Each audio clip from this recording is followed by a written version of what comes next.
Advice to little girls. Good little girls ought not to make mouths at their teachers for every trifling offense. This retaliation should only be resorted to under peculiarly aggravated circumstances. If you have nothing but a rag doll stuffed with sawdust, while one of your more fortunate little playmates has a costly china one, you should treat her with a show of kindness nevertheless. And you ought not to attempt to make a forcible swap with her unless your conscience would justify you in it, and you know you are able to do it. You ought never to take your little brother's chewing gum away from him by main force. It is better to rope him in with the promise of the first $2.50 you find floating down the river on a grindstone.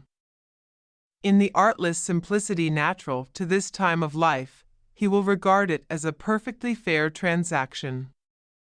In all ages of the world this eminently plausible fiction has lured the obtuse infant to financial ruin and disaster.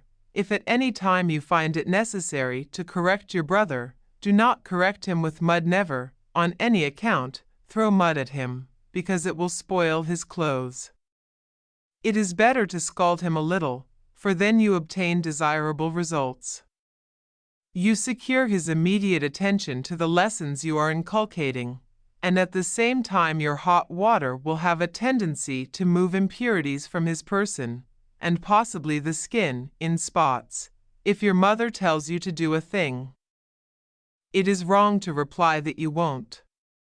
It is better and more becoming to intimate that you will do as she bids you, and then afterward act quietly in the matter according to the dictates of your best judgment.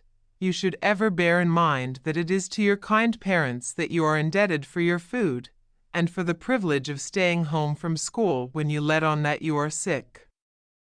Therefore you ought to respect their little prejudices, and humor their little whims, and put up with their little foibles until they get to crowding you too much. Good little girls always show marked deference for the aged.